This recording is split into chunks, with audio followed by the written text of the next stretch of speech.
I am having a very lazy Saturday afternoon, evening. It's, well, 9:10. I've done bugger all. I went to hockey. Bruticus. Ooh. That's weird. Oh. I don't know whether to respond to Lee's video initially, because it's... Just watch Drew's video. His driving video. It says that you recorded it on an HTC. I can't record anything on my HTC because the microphone's so bad. I'd be interested to know what model you got. This. I turned the shit camera on for a reason. It would take me 5 minutes to boot up the machine, wait till it had done all its stuff in the background, and then put on the webcam, and then move my lamp over there, and do all that stuff. But this camera, I can just go watch the video, be inspired, and go click, click, and I'm recording. And that is brilliant for me. I think that's why I've started doing videos again, because I was... When you use the proper camera, you've got to put it in the camera, and then you've got to export it onto the computer, and then take the footage that you've done, and then convert it into MPEG-2, and then load it into your workstation of choice, and then render that, which then takes up to, I've done videos that took 2 or 3 hours plus to render, left them going all day. And then you've got to upload the super high-res version of what you've just waffled about, which takes another leave it on overnight kind of thing. And that's pain in the arse. Talking about barriers. That's a pain in the fucking arse. I can't be arsed with that. This, I can talk about it and have it on the internet in 10 minutes. That's what it is. Although I will be buying a proper camera again one day, because I do love I want to do some hands in front of the camera reviews, which I can't do. I'm hairy at the moment. I don't think you can see it. I haven't shaved in about a week and a half, and I'm a scruffy arse. So yeah, I watched Lee's video as well, and he said loads of stuff about loads of stuff. And to be honest with you, I'm going to watch Lee's video again and then talk about it properly. I'm not so sure I agree with the stuff about if we had masterpieces, would it hook people back into the franchise. I think that's kind of missing the point, if I'm honest.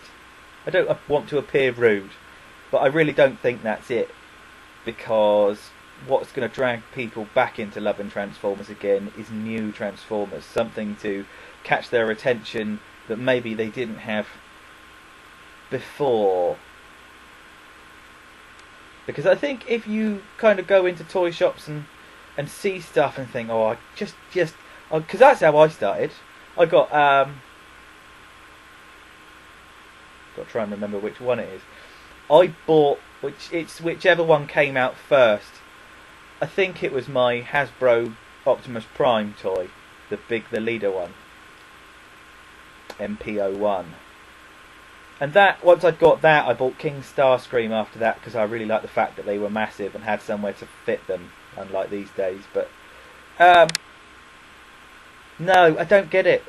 If we had loads and loads of Masterpiece stuff, it means that they would only cut corners to make the toys as affordable as they would need to be for people to just want them on a spur, or wander past them and see them and go,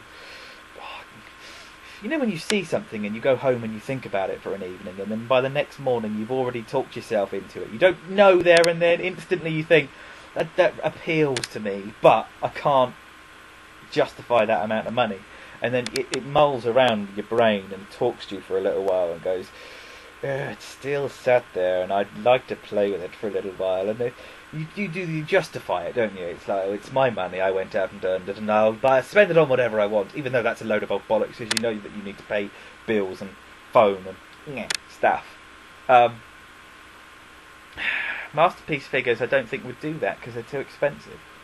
We're talking £70 for one of the sideswipey things. I think it's going to be the same for the Prowl when he comes out. So it doesn't matter how nice they are. That kind of money, as I think Lee said, we need a £50 range of toys. We need an interim. We need a like a bronze, silver, and gold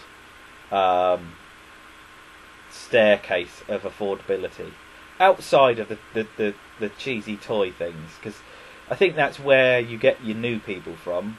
That's where you get your new people from. Bot shots and robot. Is it not Robot Heroes? Yeah, and the kids one with the medical team, the fire rescue guys. Those. Just that's where your new people are. Good quality, new stuff for children, and then when they love it, when they're like 7, sort of 5 to 7, when they're 10 to 12 and want something with a bit more articulation and something to get their teeth into, then you go on to the mainstream lines, not even the movie stuff, but if you classics and that sort of thing, that could run quite happily. And then that would give you license to create new stuff as well, or possibly go down the road of the comics and get away, as much as I love it, especially me being a movie fan, but it would be really nice if we could get away from that same old cast and just make something new. Totally new. We do it all the time to fill out movie lines. I mean, what's the helicopter one that was from Revenge of the Fallen? He was brilliant. Can't remember his name. Whatever it was. He was like an Apache helicopter thing. Or one of the Russian ones out of Rambo. But he was brilliant. And he's a completely new toy. Totally new toy. So let's stop.